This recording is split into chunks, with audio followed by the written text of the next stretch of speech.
نبی پاک صلی اللہ علیہ وسلم کے مدینے آنے سے پہلے ایک شخص تھا، عبداللہ بن ابی سلول اس کا نام تھا۔ تو مدینے والے لوگ اس کو اپنا پیشوا مانتے تھے، اوس بھی خزرج بھی، اس کی تاج پوشی بھی کی، بڑی اس کی منتا تھی۔ جب حضور آ گئے تو اس کا کاروبار بند ہو گیا۔ اب لوگ یہ نہیں سمجھتے کہ میں غلط ہوں، لوگ کسی کے مفادات کو ٹھیس پہنچتی ہے تو مخالفت کرنے لگ جاتا ہے۔ اب اس کے حالات جب خراب ہوئے تو اس نے پتہ کیا کیا، جھوٹ موٹ کا کلمہ پڑھ لیا۔ سمجھ آ رہی ہے باتوں؟ جھوٹ موٹ کا، اور منافقوں کا ایک ٹولہ اس نے تیار کر لیا جس کا قرآن مجید نے سورہ منافقون میں ذکر کیا۔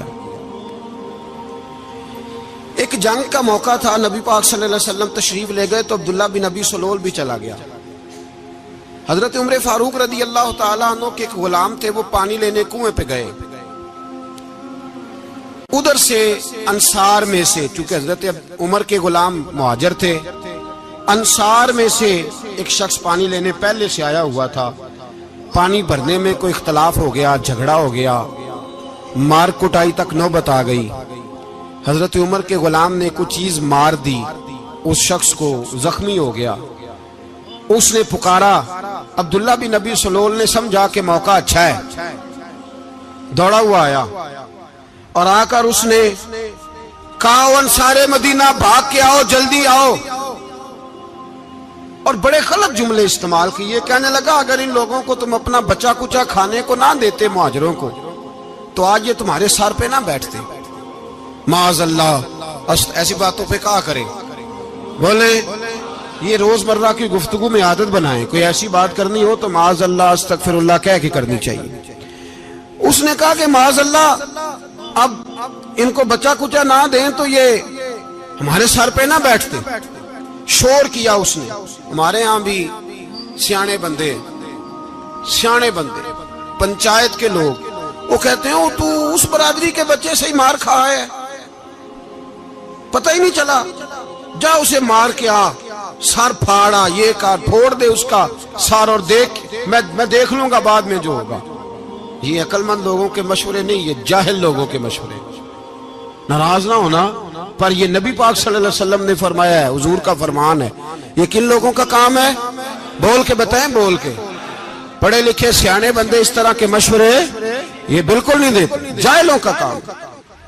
پکارا، مہاجر سارے اکٹھے ہو گئے، انصار سارے آ گئے، اور جب انصار آئے تو مہاجرین کو بھی پکارا، مہاجر بھی آ گئے۔ اب وہ گتھم گتھا ہونے لگے تو کسی نے جا کے محبوب پاک کے کان میں کہا، یا رسول اللہ، وہاں تو مہاجر انصار لڑنے لگے، وہ پرانی لڑائیاں پھر سے جاگ گئی ہیں۔ نبی پاک تشریف لائے، حضور نے وہاں لفظ بیان کیے، فرمایا یہ تم نے کیا جاہلوں جیسا کام شروع کیا ہوا ہے؟ یہ کون سا کام ہے؟ اللہ کرے ہم سب اس کام سے باز آ جائے، آمین تو کہنا۔ اور تو اس برادری دے منڈے کوئی مار کھائے، برادری کیا ہوتی ہے؟ برادری تو تعارف کے لیے، اونچ نیچ کہاں سے آ گئی؟ کہا میرے رسول پاک علیہ الصلوۃ والسلام نے، فرمایا تم جاہلوں جیسے کام کر رہے ہو۔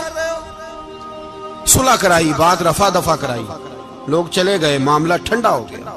لیکن عبداللہ بن سلول نے کہا کہ میں یہ موقع خالی نہیں جانے دوں گا۔ پھر گیا وہ، اور جا کے انصار مدینہ سے کہنے لگا، ایک دفعہ جا لینے دو مدینے، تم نے میری بات نہیں نہ سنی، جو وہاں بڑے سردار بیٹھے ہیں ان سے بات کروں گا، اور معاذ اللہ ثم معاذ اللہ ہم ان بے عزت لوگوں کو مدینے سے نکال دیں گے، وہاں صرف عزت والے رہیں گے۔ یہ غلط جملے اس نے ادا کیے جس کو قرآن پاک نے سورہ منافقون میں بیان فرمایا ہے۔ اس نے یہ بات کی۔ ایک صحابی تھے حضرت زید رضی اللہ تعالیٰ عنہ، وہ سن رہے تھے، آ کے عرض کی، یا رسول اللہ صلی اللہ علیہ وسلم، عبداللہ بن ابی سلول تو اس طرح کہہ رہا ہے کہ مدینے جا کے عزت والے دوسروں کو نکال دیں گے، اور تم اگر اپنا بچہ انہیں نہ دیتے تو معاذ اللہ آج یہ ایسا نہ کرتے۔ حضرت عمر نے بھی سن لیا، حضرت عمر نے بات سن لی، تلوار نکالی اور دوڑے۔ حضور نے بازو پکڑا، فرمایا کدھر جا رہے ہو؟ کہا یا رسول اللہ، اگر آج سزا نہ دی تو کل اور بات بھی کرے گا، اور اگر آج ایک قتل ہو گیا تو باقی سیانے بن جائیں گے۔ یا رسول اللہ مجھے چھوڑے، میں ماروں گا۔ حضور نے فرمایا عمر چپ کر، وہ جھوٹ موٹ کا کلمہ پڑھتا ہے، لوگ کہیں گے کہ محمد ابن عبداللہ نے اپنے ساتھی مارنے شروع کر دیے۔ چپ کر، حوصلہ کر، صبر کر، دلیری کر۔ حضرت عمر کہتے ہیں میری حضور کے کہنے پر میں ٹھہر تو گیا، پر وہ میرے اندر جو آگ لگی ہوئی تھی ٹھنڈی نہیں ہو رہی۔ کہتے ہیں میں چپ تو کر گیا۔ نبی پاک علیہ السلام نے پوچھا عبداللہ بن ابی سلول سے تو نے یہ کہا ہے؟ کہنے لگا حاشا و کلا، میں نے بات ہی نہیں کی نا۔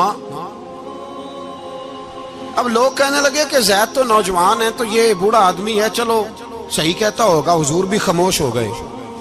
اللہ پاک نے قرآن مجید نازل فرما دیا، فرمایا اللہ نے سن لی ان کی بات جنہوں نے یہ کہا ہے، اور پھر لفظ بڑے حسین ہے، فرمایا یہ کہتے ہم عزت والے ہیں؟ نہیں، وللہ العزت ولرسولہ وللمؤمنین، فرمایا عزت تو اللہ کے پاس ہے، اللہ کے رسول کے پاس ہے، اور عزت تو مومنوں کے پاس ہے، مومنین کے پاس عزت ہے۔ یہ قرآن پاک نے سارا مضمون بیان کر دیا کہ عبداللہ بن ابی سلول غلط کہتا ہے اور حضرت زید صحیح کہتے ہیں۔ حضور نے کچھ نہیں فرمایا، جا رہا ہے قافلہ۔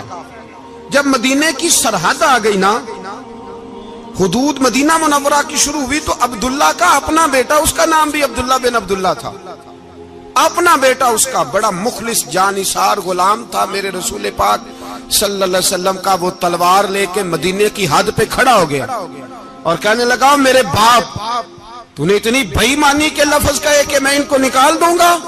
کہے اپنی زبان سے کہ میں ذلت والا ہوں، رسول پاک کو اللہ نے بڑی عزت عطا فرمائی، کہے ورنہ میں تیری گردن کاٹ دوں گا۔ بول، کہے حضور بھی عزت والے اور نبی پاک کے غلام بھی عزت، کہے اپنی زبان سے، کہے میرے رب کا یہ فرمان ہے وَرَفَعْنَا لَكَ ذِكْرَكَ، ابھی میں خود تیرے لیے تیری شانوں کو بلند فرما دوں گا۔ تو کہا کہے، تو دشمن ہو کے کہنے لگا میرے بیٹے مجھے معاف کر دے، مصطفیٰ تو بڑی عزتوں والے ہیں، ان کے غلام شانوں والے۔ جب بیٹا تلوار لے کے سامنے کھڑا ہوا، شہرت ہوئی، اب نبی پاک نے حضرت عمر کی طرف دیکھا، کہا عمر تیری بات صحیح تھی، اب جو ہوا یہ زیادہ صحیح تھا، وہ میں نے تجھے کہا حوصلہ کر، تدبر کر، وقت کا انتظار کر، یہ صحیح ہوا کہ وہ صحیح تھا۔ تو حضرت عمر فاروق کہنے لگے یا رسول اللہ میں گواہی دیتا ہوں آپ واقعی اللہ کے سچے رسول ہیں صلی اللہ علیہ۔ اتنی اچھی رائے، وقت فیصلہ کرتا ہے، تدبر سے چلے، دانائی سے چلے، علم پیدا کریں، بردباری۔ ہمیں کئی دفعہ سجدہ صاف کرنا پڑتا ہے، ہم جو کہتے ہیں بات اس کے الٹ نکل آتی ہے۔ ہم کسی شخص کے بارے میں کچھ تبصرہ کر بیٹھتے ہیں، کچھ عرصے کے بعد ہمیں پتہ چلتا ہے کہ وہ تو ایسا تھا ہی نہیں، ہم نے غلط بات کر۔ ہم بغیر تحقیق کے، بغیر تفتیش کے، حوصلہ نہ ہونے کی وجہ سے، صبر نہ ہونے کی وجہ سے ہم بہت سارے کام کر گزرتے ہیں، پھر ہمیں نقصان ہوتا ہے۔ اپنی زندگی میں علم نہ چھوڑیں، حوصلہ نہ، لڑائیاں ہوتی ہیں نا گھروں میں، اس کی وجہ خامد ہوتا ہے، بیوی نہیں ہوتی۔ یہ بات گھر جا کے بتانا کہ آج انہوں نے کہا لڑائی کی وجہ کون ہوتا ہے؟ نہ بولو تسی، پر میں تے آنکھ ہی چھڑیا ہے، وہ تو ریکارڈ ہو گیا ہے۔ لڑائی کی وجہ کون ہے؟ جڑے باتیں لڑتے ہیں وہ کندے ہی نہیں پے۔ وجہ کون بنتا ہے جی؟ کیوں بھلا؟ اس لیے کہ نبی پاک صلی اللہ علیہ وسلم نے فرمایا عورت کی اگل آدھی ہے تو تیری تو پوری ہے نا، جس کا مطلب ہے لڑائی اگر بچ سکتی تھی تو مرد کی وجہ سے بچ سکتی تھی، گھر میں امن ہو سکتا تھا۔ کہتے ہیں جی بڑی بیوقوف ہے، میری سنتی نہیں۔ تو میں نے کہا جو اس سے بحث کر رہا ہے وہ سیانا ہے؟ بولیں، جو بحث کر رہا ہے وہ عقل مند ہے؟ بندہ تو چلو تھا وہ دانشور شیکسپیئر، باتیں بعض اوقات اس کی کچھ ایسی ہیں۔ اس سے کسی نے پوچھا تھا عورتوں سے کون جیت سکتا ہے بحث میں، تو اس نے کہا تھا وہ جو ان سے بحث نہ کرے، جو ان سے بحث۔ تو بھائی تو وجہ اس لیے کہ حوصلہ تو نہیں کرنا تھا۔ نبی پاک علیہ السلام نے فرمایا بی بی ٹیڑھی لکڑی ہے، سیدھی کرنے کی کوشش کرو گے تو ٹوٹ جائے گی سیدھی۔ تو پھر کتنا بیوقوف ہے جو پتھر سے سر رگڑ رہا ہے، کتنا نادان ہے جو یہ حرکت کر رہا ہے، دریا میں چھلانگ لگا کے کہتا ہے ڈوبوں گا نہیں۔ تو بھائی حوصلہ پیدا کرے، علم پیدا کرے۔ بہت ساری ایسی باتیں کرے کہ جس میں اشتعال آئے گا، فٹافٹ 3 لفظ طلاق کے دے دیے، اب بھاگا گیا مفتی صاحب کے پاس، اوہو 4 بچوں کا کیا بنے گا؟ اور یہ بات پکی ہے کہ بچوں کو صرف ان کی ماں ہی پال سکتی ہے، ان کی ماں۔ اور بات مجھے نہیں بھولتی، ایک شخص نے بیوی کو طلاق دے کے دوسری شادی کی. اس کا بیٹا تھا 10 سال کا.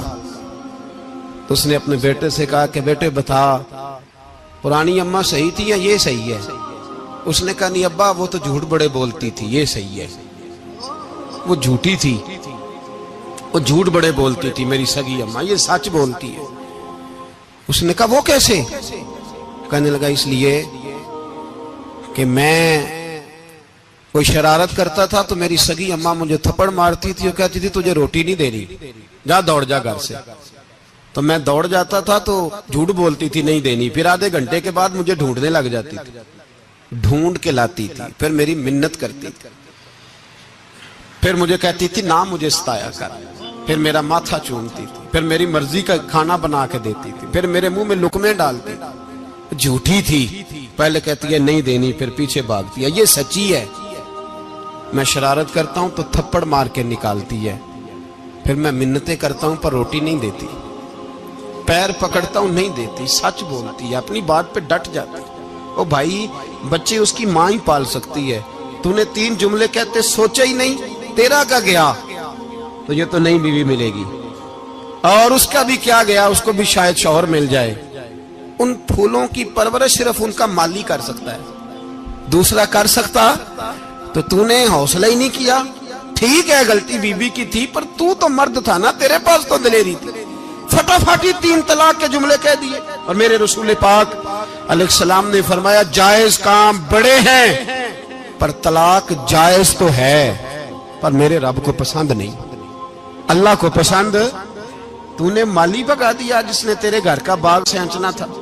تو بھائی یہ حوصلہ نہیں، درجنوں طلاقیں، 20 کیس، اور ابھی وہ شادی کے پورے کپڑے نہیں پہنے تو طلاق پہلے. اس کی وجہ یہ کہ حوصلہ نہیں، صبر نہیں، رضا نہیں، ہم احساس نہیں کرتے. اگر تو یہ سمجھ جائے کہ بس اللہ نے جو میرے لیے بہتر سمجھا مجھے دے دیا، صحیح ہے میری آزمائش ہے، کیا ہے کچھ ہے جو اس نے بہتر سمجھا مجھے اس نے، پھر تو سکھی ہو جائے، تیرے لیے جینا آسان ہو جائے، پھر تو بہت ساری پریشانیوں سے آزمائشوں سے دور ہو جائے.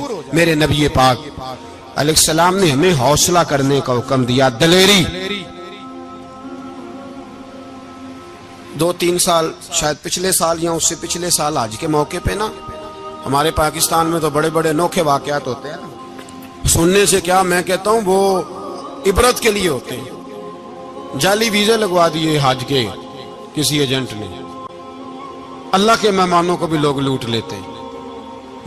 جعلی ویزے لگوا دیے. اور مزے کی بات یہ ہے کہ پاکستانی ایئرپورٹ سے گزر بھی گئے وہ ویزے والے، اور احرام باندھے لوگ جدے پہنچ گئے. 4 آدمی تھے، انہوں نے ویزا دیکھا تو کہا نقلی آپ کو واپس جانا پڑے گا. اگلی فلائٹ سے وہ لوگ واپس آئے. آپ مجھے بتائیے ان کی جب وہ چھوٹے چھوٹے کلپ آئے، میڈیا نے ان کی باتیں سنی تو ان کے آنسو نہیں تھمتے تھے. ایک آدمی احرام باندھ کے گیا ہے، معمولی سمجھتے ہیں آپ؟ میرے جیسا غریب آدمی کبھی اس نے ارادہ کیا اور مدینے جانے کا لیٹ ہو جائے تو کلیجہ پھٹنے کو آتا ہے. کچھ مجبوریاں پیروں میں آ جائے، نہ جا سکے تو پتہ نہیں کتنی توبہ کرنے کو دل کرتا ہے کہ کہیں غلطی تو نہیں ہو گئی، کوئی ایسی بات تو نہیں نکل گئی. یقین کریں طبیعت پریشان ہو جاتی، یار کوئی ایسا کام تو نہیں ہو گیا جس کی وجہ سے یہ بات ہوئی. 4 آدمی لوٹ آئے، حالات خراب ہو گئے، لوگ رو رو کے قصے سناتے تھے. لیکن میرے رسول پاک علیہ السلام کا حوصلہ دیکھو. حضور کعبے کا بھی کعبہ، حضور مالک، حرم کے مالک مطلق، جن کے صدقے اللہ نے کعبہ کو بیت اللہ بنایا. حاجیو آؤ شہنشاہ کا روضہ دیکھو، کعبہ تو دیکھ چکے اب کعبے کا بھی کعبہ دیکھو. حضور 1400 صحابہ کو لے کے گئے عمرہ کرنے. مقام حدیبیہ پر پہنچے تو کافروں نے روک لیا، ہم عمرہ نہیں کرتے. تو اور میں خادم اور جو وارث و مالک ہیں 1400 صحابہ، ہم نہیں عمرہ کرنے دیتے، واپس جائیے. صلح لکھی جا رہی ہے. صلح کی شرطیں کیا ہیں؟ مکے سے کوئی آدمی غلطی سے بھی مدینے چلا گیا، مکے کا آدمی، تو مسلمان اگر ان کے ظلم سے تنگ آ کے، مکی مسلمان کافروں کے ظلم سے تنگ آ کے مدینے چلا گیا تو مدینے والے واپس کریں گے. اور اگر مدینے سے کوئی شخص غلطی سے بھی مکے چلا گیا تو مکے والے واپس نہیں کریں گے. اتنی سخت شرائط. حضرت عمر غصے سے کانپنے لگے, صحابہ پریشان ہیں, پر میرے رسول پاک نے صبر دکھایا, حوصلہ, تدبر. یہ تدبیر ہے, صبر ایک بہترین تدبیر ہے, اگر کوئی اپنائے تو بہترین طریقہ ہے. حضور نے فرمایا ہمیں منظور ہے, صلح کرو. اور اتنا سخت حکم ہے, کہنے لگے 1400 احرام والے واپس جائیں, بعد میں آنا, اس وقت نہیں عمرہ کرنے دیں گے. میرے نبی پاک علیہ السلام, مجھے بتاؤ, مجھے اور آپ کو دکھ ہوتا ہے تیاری ہو تو پروگرام رہ جائے, تو اگر احرام باندھا ہو اور اللہ کے رسول نے بندھوایا ہو تو حضور واپس لوٹنے لگے تو کتنی تکلیف کی بات ہے. حضور نے فرمایا چلو آئندہ آئیں گے. معاہدہ لکھا جا رہا ہے, حضرت علی معاہدہ لکھ رہے ہیں. لکھو محمد الرسول اللہ صلی اللہ علیہ, محمد الرسول اللہ صلی اللہ علیہ وسلم اور قریش مکہ کے بیچ معاہدہ. یہ تحریر لکھی جا رہی تھی تو ابو سفیان بول پڑا, کہنے لگا جی ہم محمد الرسول اللہ نہیں لکھنے دیں گے معاذ اللہ, یہی تو ہمارا جھگڑا ہے. اگر آپ کو رسول اللہ مان لیا تو پیچھے رہ کیا گیا, محمد ابن عبداللہ لکھیں. حضور نے حضرت علی سے فرمایا رسول اللہ کاٹ کے محمد ابن عبداللہ لکھو. حضرت علی لکھ رہے تھے, محمد الرسول اللہ لکھا تھا, فرمایا رسول اللہ کاٹ کے محمد ابن عبداللہ لکھو. تو حضرت علی کہنے لگے حضور مجھے یہ لفظ کاٹنا نہیں آتا, حضور مجھے یہ لفظ کاٹنا. کسی صحابی نے اعتراض نہیں کیا کہ لکھنا آتا تھا, کہا مجھے کاٹنا. حضور نے دوبارہ کہا علی کاٹ دو. کہا یا رسول اللہ مجھے یہ لفظ کاٹنا نہیں آتا. میرے حبیب نے تیسری دفعہ کہا علی کاٹو.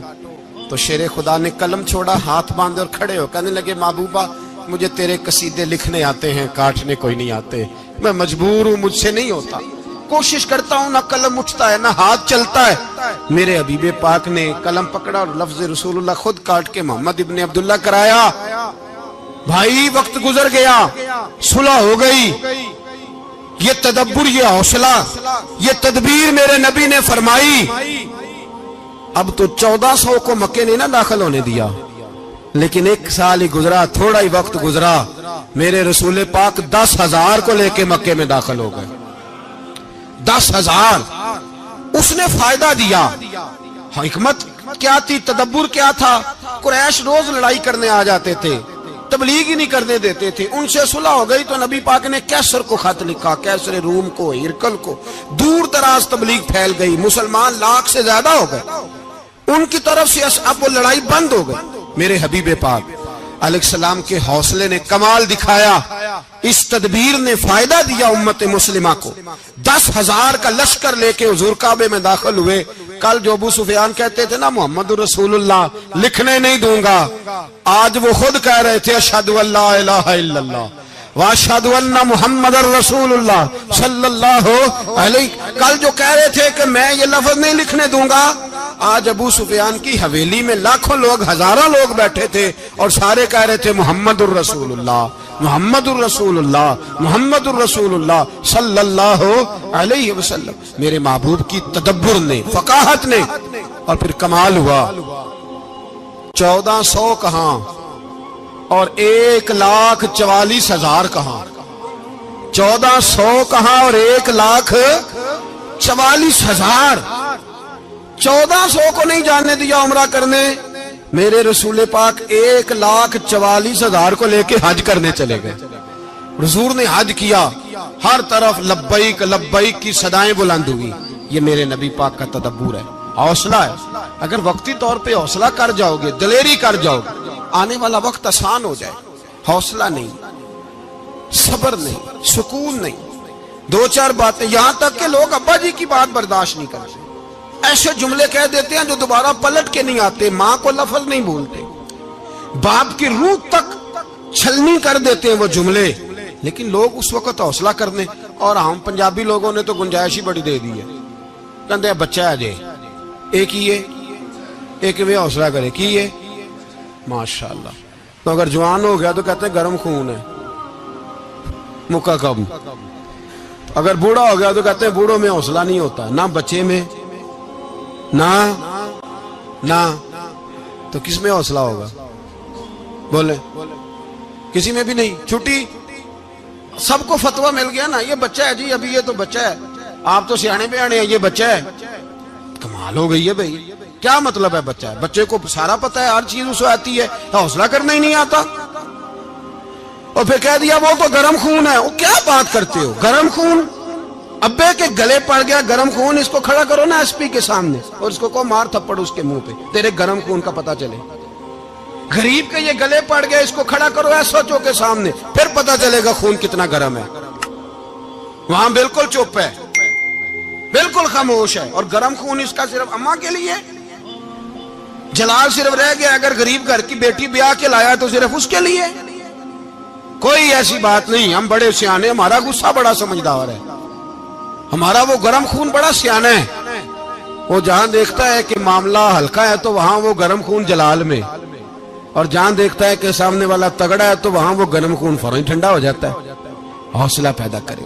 زندگی حوصلے مند لوگ جیتے ہیں, جو حوصلے مند نہیں ہوتے وہ تو زندگی کا ایک سال لطف سے نہیں جی پاتے. حوصلہ کریں, مسکرائیں.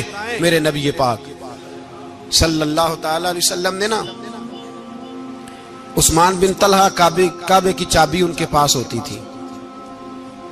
حضور نے ایک دن فرمایا عثمان, اچھا یہ نہیں تھا کہ عثمان خاص لوگوں کو چابی کعبہ کھول کے دکھاتے تھے, بلکہ ان کو قریش کی جانب سے یہ حکم تھا کہ جو بھی تجھے کہے تو نے کعبے کا دروازہ کھول دینا. نبی پاک علیہ الصلوۃ والسلام نے نا ہجرت سے 2-4 دن پہلے کہا کہ عثمان ذرا چابی دو, میں نے کعبہ اندر سے دیکھنا ہے. بڑے ٹھنڈے دل سے ذرا سننا, ادھر دیکھو میری طرف, ادھر دیکھیے گا ذرا میرے بھائی.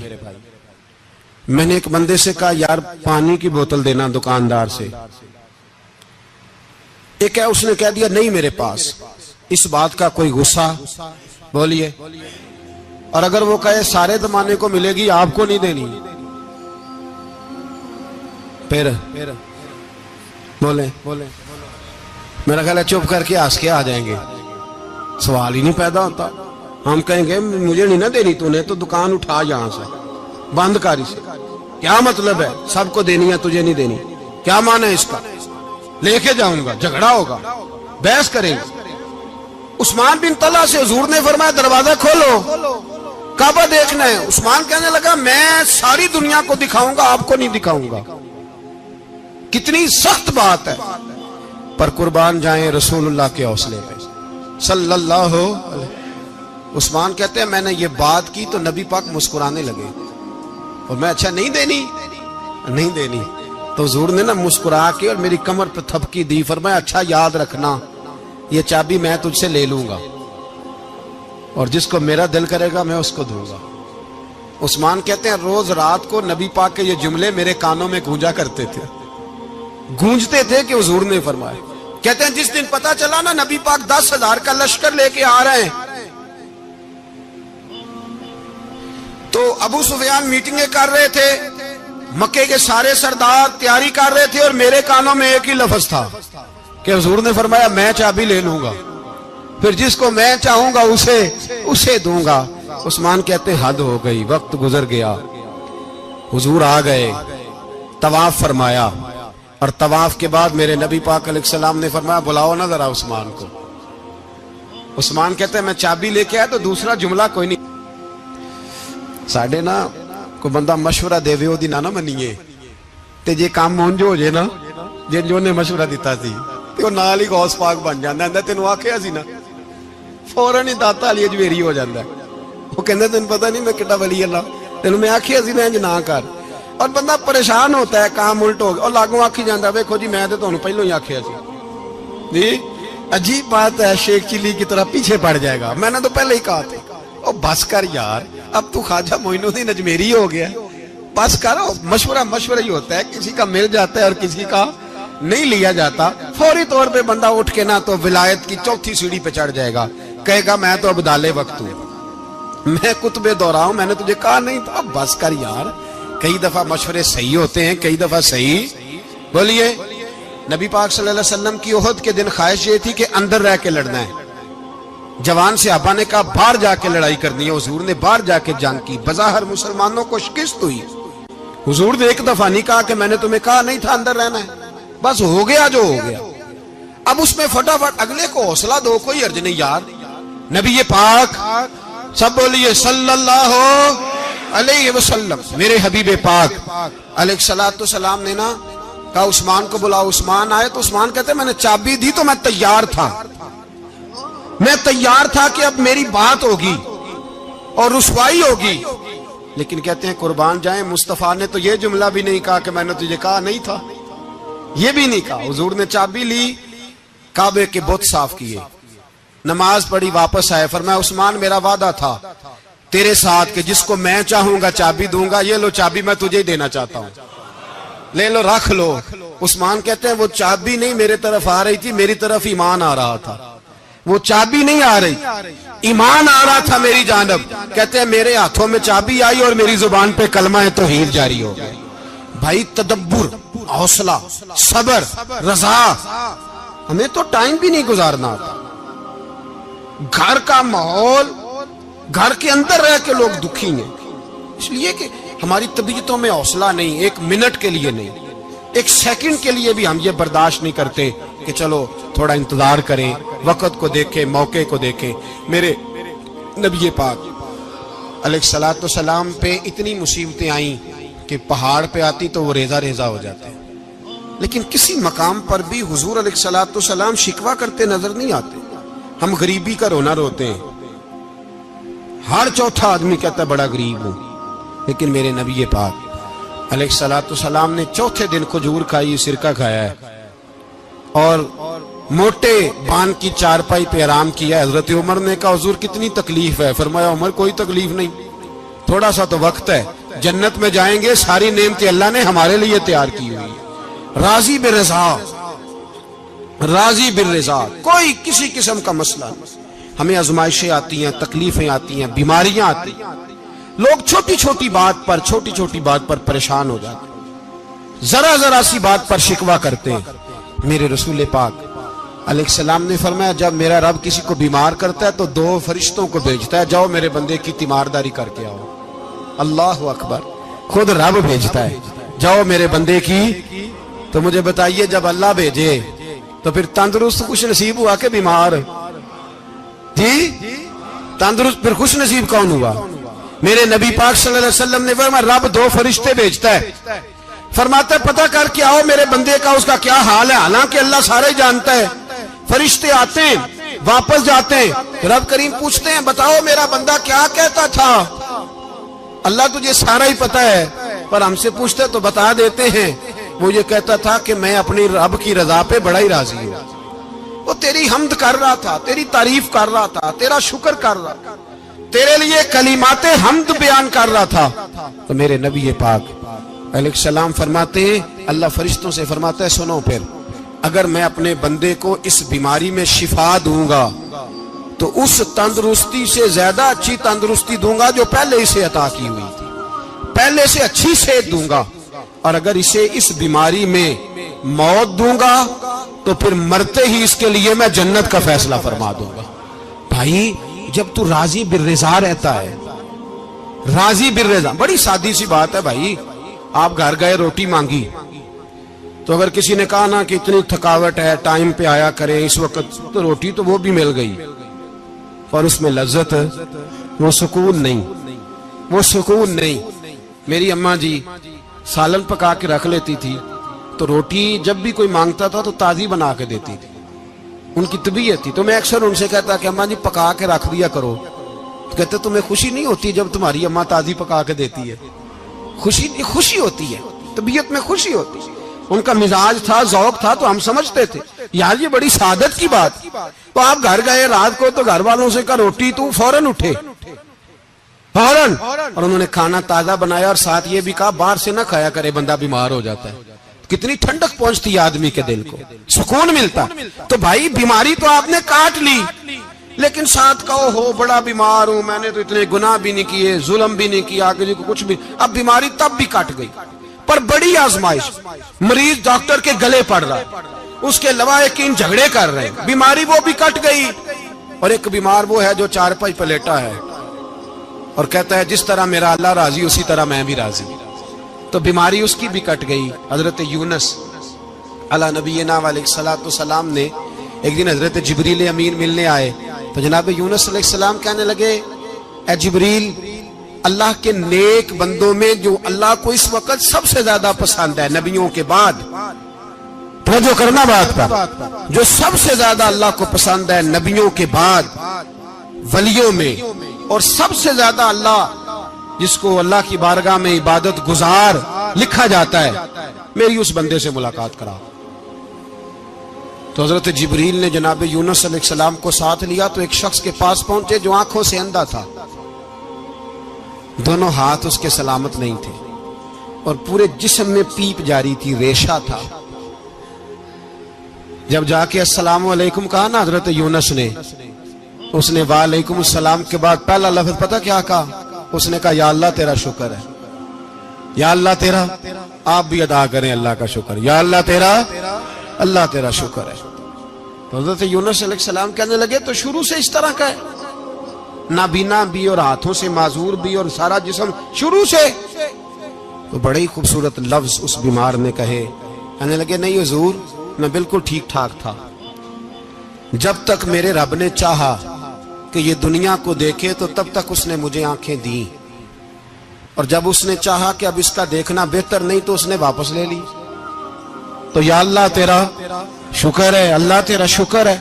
پھر کہا جب تک اس نے چاہا کہ میرے ہاتھ رہے تب تک رہے، جب اس نے چاہا کہ میرے لیے بہتر نہیں تو اس نے لے لیے، تو یا اللہ تیرا شکر ہے۔ جب تک اس نے چاہا کہ میرا جسم صحیح و سلامت رہے تو رہا، اور جب اس نے چاہا کہ میرے لیے بہتر نہیں تو مجھے بیمار کر دیا، تو یا اللہ تیرا شکر ہے۔ تو حضرت یونس علیہ السلام کہنے لگے جبریل واقعہ یہ اللہ کا سب سے زیادہ شکر گزار بندہ ہے، سب سے زیادہ عبادت گزار بندہ ہے، سب سے زیادہ۔ میرے نبی پاک علیہ السلام نے فرمایا میرا مومن ہر حال میں نفع میں ہے، نعمت ملے تو شکر کر کے نفع، مصیبت آئے تو صبر کر کے نفع، اپنی زندگی میں تحمل، بردباری، علم پیدا کرے، حوصلہ پیدا کرے۔ ہر آنے جانے والے شخص کے مزاج کے مطابق اسے نہ ملے، اپنا مزاج صحیح رکھے، اپنی طبیعت کے مطابق اپنے ماحول کو برقرار رکھے۔ علم کے ساتھ گزارا کرو گے تو رشتہ داروں سے بھی بنی رہے گی، دوستوں سے بھی بنی رہے گی، ہر ایک سے تعلق رہے گا۔ اور اگر آپ کے اندر یہ حوصلہ نہیں تو پھر سارے معاملات پریشانی کا شکار ہو جائیں گے۔ یہ تو آج کا مضمون تھا۔ ہمیں نا لوگ مشورہ دیتے ہیں، کہتے ہیں پیر صاحب درویشوں کو سیاست کی بات نہیں کرنی چاہیے، دیتے ہیں نا مشورہ لوگ، جی تھوڑا تھوڑا بول دیں، تھوڑا تھوڑا دیتے ہیں نا۔ اگرچہ ہم ان کی بات نہیں مانتے، اس لیے کہ اقبال نے کہا تھا جدا ہو دین سیاست سے تو رہ جاتی ہے چنگیزی، جدا ہو دین سیاست سے تو، اور پہلا فکرہ یہ ہے کہ جلال بادشاہی ہو یا جمہوری تماشا ہو، جدا ہو دین سیاست سے تو رہ جاتی ہے۔ اس نے کہا جب سیاست اور دین علیحدہ علیحدہ ہوتے ہیں تو چنگیز خان اور ہلاکو خان پیدا ہوتے ہیں۔ سیاست جب تک مسجد کے اندر رہتی ہے تب تک پاک صاف رہتی ہے، وہ گندی ہوتی تب ہے جب مسجد سے نکل جاتی ہے۔ حضرت علی کے زمانے تک مسجد میں رہی، پاک صاف رہی، یزید باہر لے گیا تو گندی ہو گئی، حضرت عمر بن عبدالعزیز دوبارہ مسجد میں لے آئے تو پھر پاک ہو گئی۔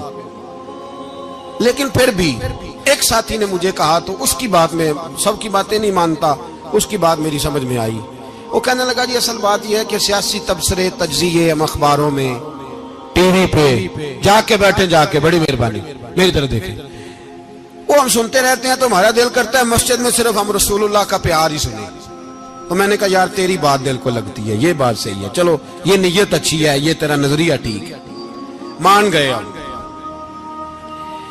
میں چلا گیا دکاندار کے پاس اور میں نے اس کو جا کے کہا کہ گاڑی کا انجن کھولو، اس طرح کرو، اس طرح۔ اس نے کہا مولانا آپ جا کے نا گاڑی تو فقہ کی کتاب کھولیں، اس لیے کہ گاڑی کے انجن کے بارے میں آپ کو معلومات، یہاں اگر آپ نے یہ کام کرنا ہے تو اس کو پڑھیں، کسی استاد کے پاس ورکشاپ پہ آئیں، آپ کے ہاتھوں کو، منہ کو، چہرے کو مٹی لگے، دھواں لگے، گریس لگے، پھر آپ کو پتہ چلے گا انجن کیسے کھلتا ہے۔ صحیح کہہ رہا ہوں نہیں صحیح کہہ رہا؟ دعا گلا تو یہاں کر چڑی جائے، صحیح کہہ رہا ہوں جی۔ اگر مولوی کو اجازت نہیں سیاست کی بات کرنے کی، اور مولوی کو اجازت نہیں کہ انجن کی بات کرے، تو سیاستدان کو اجازت ہے دین کی بات کرنے کی۔ یہاں تو وہ آئے نا مدرسے میں پڑھے، پورا دین حاصل کرے، پھر وہ بولے تو پھر تو ٹھیک ہو گیا، لیکن جب اسے سورت اخلاص بھی سیدھی نہیں آتی تو فتوے دینے کی اس کو ضرورت ہے کوئی؟ بولے نا یار، کیوں چھیڑتے ہیں سیاست؟ ہم نہ پچھلے جمعے جلوس نکالنا چاہ رہے تھے ختم نبوت کی ترمیم کے حوالے سے، حکومت وقت نے کہا کہ ہم واپس لیتے ہیں، تو میرے بہت سارے دوستوں نے کہا جی نکالنا چاہیے، انہوں نے کیا کیوں؟ میں نے کہا یار لوگوں کو بھی پریشان نہیں کرنا چاہتے، ہماری اپنی سڑکیں ہیں، کسی کو بس ٹھیک ہے، انہوں نے واپس لے لی تو بات ختم ہو گئی، ہم مان گئے، تسلیم کر لیا۔ اتنا ہمارا مطالبہ ہے کہ اس آدمی کو ضرور سزا دو جس نے یہ ترمیم کی ہے، لیکن ہم نہیں کرتے، کوئی نہیں نکلے، نہیں نہ نکلے بولے ہیں۔ تو وزیر قانون صاحب کو کیا مصیبت بنی ہوئی ہے نیا فتویٰ دینے کی؟ کہ ہے کوئی شوق انہیں دینا چاہیے فتویٰ؟ کہتے نہیں مرضیوں میں ہمارے درمیان تھوڑا ہی فرق ہے۔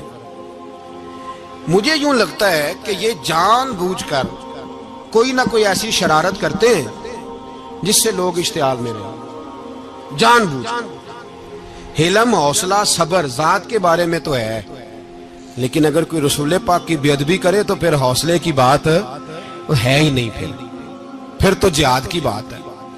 اور میں دیانتداری سے مسجد میں باوضو بیٹھ کر جمعے کے دن مشورہ دیتا ہوں حکومت کو اور وزیر قانون کو مشورہ دیتا ہوں کہ نہ فرعون کی حکومت ساری زندگی رہی، نہ نمرود رہا، نہ جاج بن یوسف رہا، نہ یزید رہا، اور یار درباری بن کے حکمرانوں کی چاپلوسی کرتے کرتے تم یہاں تک آ گئے ہو کہ اب نبی پاک کی عزت کو ہاتھ ڈالنا شروع کر دیا ہے۔ اور آپ یقین کریں سیاسی جماعتوں کا اتنا برا حال ہے کہ ان کے لیڈر کے بارے میں کوئی بات کرے تو پاگل ہو جاتے ہیں یہ احتجاج کر کر کے، اور اس نے ڈائریکٹ کہہ دیا کہ ختم نبوت کا مسئلہ ہی کوئی نہیں، جو دین کی بنیاد ہے، کسی کو پرواہ نہیں۔ مجھے تو ان لوگوں کی فکر ہو رہی ہے جن لوگوں نے انہیں ووٹ دیے ہیں، وہ اللہ کو کیا جواب دیں گے۔ اور یہ اللہ ماشاءاللہ ساری سیاسی جماعتیں اس طرح کی۔ اور میرا وزیر قانون صاحب کو بھی مشورہ ہے کہ زندگی بڑی تھوڑی ہے، بڑی تھوڑی، اللہ سب کو معاف کرتا ہے، اپنے رسول کے غداروں کو معاف نہیں کرتا۔ اور یہاں تمہاری گاڑیوں پہ جھنڈے لگے ہوئے ہیں، وہاں بھی تمہارے جھنڈے لگیں گے، پر اس لیے لگیں گے کہ یہ غدار ہے ناموس رسالت کے، یہ جھنڈے لگیں گے۔ شرم کرو اور ڈر جاؤ، بس کر دو، تمہارے منہ میں اب دانت پورے نہیں رہے۔ کوئی شوگر کا مریض ہے تو کوئی بلڈ پریشر کا، تو کوئی ہارٹ کا، تو کوئی کینسر کا۔ شرم کرو اور اپنی قبر کی بھی تھوڑی سی فکر کرو۔ بتاؤ پاکستان کے کتنے صدر گزرے، وزیر اعظم گزرے، تو ان کی قبریں کہاں ہیں؟ کوئی جاتا ہے ان کی قبروں پہ؟ کسی کو خبر ہے؟ کیوں اپنے لیے جہنم کٹھی کرتے؟ سارا کچھ دنیا داری رہ گئی ہے، سارا کچھ صرف یہی رہ گیا۔ حضرت ابو بکر سردار تھے، حضرت عمر سردار تھے قبیلے، حضرت عثمان سردار تھے، انہوں نے سرداریوں کو ٹھوکر مار کے رسول اللہ کے قدموں میں بیٹھنا پسند کی، سرداریاں چھوڑ کے غلام بن گئے۔ تم سرداریاں بچانے کے لیے رسول اللہ کی غداری کرتے ہو، شرم نہیں آتی؟ اور قوم شکوہ ہے مجھے ان لوگوں سے جو مولوی تو کہہ دیتے ہیں تو سیاست نکار، اور کسی سیاستدان کو منع نہیں کرتے کہ جب تجھے سورت فاتحہ بھی نہیں آتی تو تجھے کس نے اجازت دی ہے اتنی بڑی بات؟ اور میں نے پچھلے سے پچھلے جمعے بھی کہا تھا، پھر کہتا ہوں اور آن دی ریکارڈ کہتا ہوں، مرزائی کل بھی کافر تھے، آج بھی کافر، اور قیامت تک، اور جو ان کے کفر میں شک کرے وہ بھی، اور پکا بے ایمان ہے، کافر ہے، وہ وزیر قانون ہو یا صوبائی ہو یا وفاقی ہو۔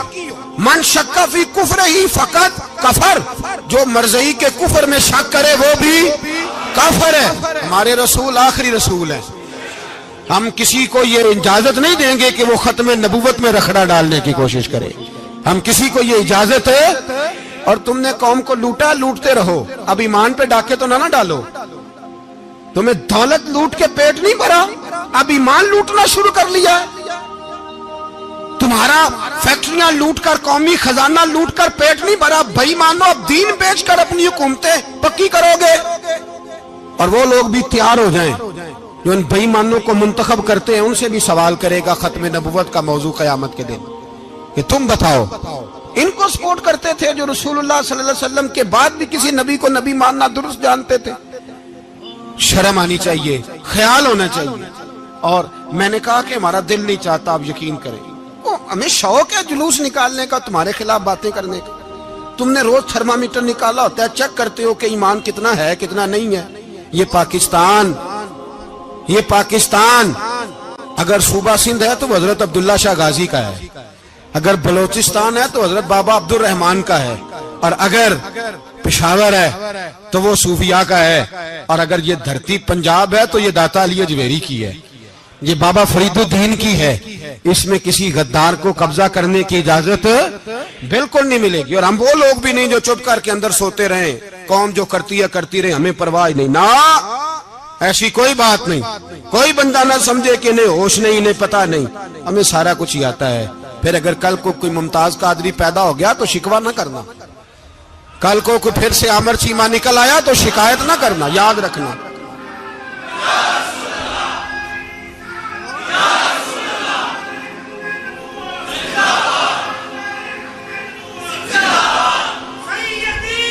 تو میرے بھائی کھول کے بولے یا نبی رسول کے صلی اللہ. تو یہ مشورہ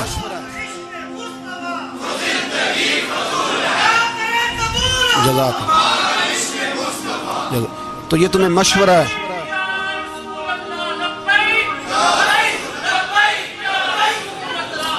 میری بات سنی، یاد رکھیں. یہ لوگ بعد میں پچھتاتے ہیں، پھر مناظرے کراتے پھرتے ہیں، اس نے صحیح کیا کہ غلط کیا، پھر انہیں ہوش آتی ہے بعد میں، پھر ان کے حواری نکل کے میدانوں میں دلیلیں دیتے ہیں. اس لیے ہمارا مشورہ ہے انہیں کہ یہ اپنی حد میں رہیں، اور جو کام تمہارے ذمہ، میں نے کہا نا تم نے بڑا لوٹا، یہ قوم روز تمہیں موقع دیتی ہے لوٹنے کا، یہ موقع دیتی ہے، تو تم نے دولت لوٹ کے پیٹ نہیں بھرے، اب ایمان لوٹنے کے چکر میں آ گئے ہو. یاد رکھو مسلمان گناہگار ہیں، غدار نہیں ہیں. تمہیں دولت لوٹنے کا تو شاید موقع مل گیا ہے، پر ایمان لوٹنے کا موقع نہیں ملے گا. تو اس لیے اس کو لگام دو. اور ویسے بھی کتا جو پالتو ہوتا ہے نا، اس کو گھر کے اندر سنگلی سے باندھ کے رکھنا چاہیے. یہ تمہارے بوٹ چاٹتے ہیں، بھونکتے ہیں تمہارے حق میں، وزارتیں لیتے ہیں. ہم نے تو کوئی وزارت نہیں لی تم سے، اور نہ ہمیں شوق ہے. اس لیے کہ ممبری کیا کرنی ہے جس کو ممبر رسول عطا کر دیا جائے، اس نے کیا کرنی ہے یہ ممبریاں جس کو پکا ممبر رسول دے دیا جائے. تو اس لیے اس سے باہر آؤ. میں نے کہا بڑے بڑے نمرود، فرعون، قارون دفن ہے، تمہارا بھی نام تک نہیں ہوگا، بالکل نام نہیں ہوگا. اس لیے ہمارا مشورہ، اور آپ لوگ بھی آئے نا یہ اگلے سال، تو ان کو کھڑا کر کے پوچھ لینا اسلامی جمہوریہ پاکستان کا تم نے MPM بننا ہے، پہلا کلمہ ہی صحیح سنا دو. چلو خدا کا واسطہ یہی بتا دو کہ تمہیں نماز بھی ڈھب سے آتی ہے کہ نہیں. اور آپ کی موج ہے، آپ بٹھا لیتے ہیں سر پہ، کیا کریں، سمجھانے والے مفت گناہگار ہو گئے اور بہکانے والے سب تمہارے یار ہو گئے. اس لیے یہ چھیڑتے ہیں جان بوجھ کے. اور پھر جب کوئی ممتاز قادری علیہ رحمہ پیدا ہوتے ہیں، پھر انہیں دشواری ہوتی ہے، پھر ان کا جینا مشکل ہو جاتا ہے. یہ موقع دیتے ہیں، پتہ نہیں کس کے ایجنڈے پہ عمل کر رہے ہیں. میرا سوال یہ ہے، میں نے پچھلے جمعے پھر میرا سوال ہے کہ میں پوچھتا ہوں اس آدمی کو ضرورت کیا ہے ختم نبوت پر بات کرنے، جب امت مسلمہ کے متفق کا فیصلہ ہے کہ مرزائی کافر، اسمبلی نے بل پاس کر دیا کہ مرزائی، ان کو اقلیت قرار دے دیا، اور جب سے وہ اقلیت بنے نہ ہم نے ان کی عبادت گاہ جلائی، نہ ہم نے ان کو قبروں سے نکالا، نہ ہم نے، بس ٹھیک ہے جیسے عیسائی رہتے ہیں، یہودی سے کس ملک میں رہتے ہیں وہ بھی رہیں، اقلیت بن کے رہے، کوئی اعتراض. پر تم انہیں کھینچ کے کیوں قریب کرتے ہو؟ تمہارا کیا جرانہ ہے ان کے ساتھ؟ بتاؤ تو صحیح. ان لوگوں سے ان کو چاہیے اپنے منہ میں لگام ڈالیں، اور اگر نہیں ڈالیں گے پھر انشاءاللہ ڈالی جائے گی، اور بڑی تگڑی ڈلے گی، اور پھر ایسی ڈلے گی. سلمان تاثیر جب مرا تھا نا تو 5-5 لاکھ روپیہ مولویوں کو آفر کی جنازہ پڑھاؤ، 5-5 لاکھ روپیہ چھوٹے چھوٹے مولویوں کو. اور داتا صاحب کی مسجد کے خطیب بھی صوبائی جو تھے وہ خطیب تھے، ملازم تھے، انہوں نے کہا کہ ایمان نہیں بیچنا، نکالنا نوکری سے تو نکال دو. اور بادشاہی مسجد کا مولوی جس کا پتہ نہیں چلتا، کبھی کدھر چلا جاتا ہے کبھی کدھر، یہاں تو وہ بھی کھڑا ہو گیا. اس نے کہا نا ایمان نہیں بیچنا. گورنر ہاؤس کی مسجد کا امام کہنے لگا کہ بخشا جانا نہ جانا یہ تو رحمت الہی کا معاملہ ہے، پر اتنا گندا جنازہ نہیں پڑھنا، اتنا گندا جنازہ نہیں ہم پڑھیں گے. مرنے کے بعد تمہارے جنازے نہیں پڑھے جاتے، تمہاری قبریں خراب ہوتی ہیں. کدھر ہیں تمہاری دولتیں؟ اور وہ مولوی آج تک پتہ ہی نہیں کدھر گیا جس نے اس غلیظ کا گندا جنازہ پڑھایا. تو بھائی اپنی قبر حشر کو جب جہاں تمہارے جنازے نہیں پڑھے جا رہے تو وہاں تمہارا کیا حال ہوگا. اس لیے ان لوگوں کو چاہیے کہ اپنی زندگی اس طرح گزاریں کہ کچھ نہ کچھ منہ لے کے سرور کائنات کے پاس چلے جائیں، ورنہ ایسا نہ ہو کہ یہاں بھی پھٹکار اور وہاں بھی پھٹکار. اس لیے ہمارا مطالبہ ہے حکومت سے کہ شرم کرو اور ایسے بےایمانوں کو کالے ناگ جو تم نے بھرتی کیے ہوئے ان کو نکالو، اور اگر تعریفیں کروانی ہو تلوے چٹوانے ہو تو اندر کمروں میں ان سے چٹوا لیا کرو. ان سے کہو کہ یہاں ہماری نوکری کرو، باہر نکل کے رسول اللہ صلی اللہ علیہ وسلم کے دین کے بارے میں گفتگو نہ کرو. اس لیے کہ اللہ تبارک و تعالیٰ نے اس دین کے اندر بڑا حسن اور بڑا جذبہ رکھا ہوا ہے، بڑا وقار ہے. ہمارا مطالبہ ہے حکومت سے کہ ختم نبوت کے مسئلے پر کوئی سیاستدان گفتگو نہ کرے. آپ تائید کرتے ہیں اس بات کی؟ اس پر کوئی سیاستدان کوئی گفتگو. ہمارے پاس بڑے تماشے ہیں سیاست کرنے کو، باقی تماشوں پہ سیاست کرو. یہ رسول اللہ کی ناموس کا معاملہ ہے، یہ چھیڑنے کی تمہیں اجازت ہو؟ مجھے سمجھ نہیں آتی یار، جب بات ختم ہو گئی اسمبلی نے بل واپس لے لیا تو صوبائی وزیر قانون کو آخر تکلیف کیا ہے؟ آپ کے پاس جواب ہے کوئی اس بات کا؟ بات ختم ہو گئی، ہم نے جلوس نہیں نکالنا، چھوڑ دیا، خاموش ہو گئے. علماء نے میٹنگیں بلائی تھی کینسل کر دی، ٹھیک ہے جی بات. اب دوبارہ سے کیوں چھیڑتے ہو؟ پھر کہتے ہیں احتجاج ہوتا ہے، شور ہوتا ہے. تم خود ایسی حرکتیں کرتے ہو جس سے افراتفری پیدا ہوتی ہے. یہ ملک رسول اللہ کے نام پہ بنا ہے اور قیامت تک یہاں وہی ہوگا جو میرے رسول پاک صلی اللہ علیہ وسلم کی رضا ہوگی، اور نبی پاک کے قانون کے خلاف کوئی قانون یہاں چل سکتا؟ اللہ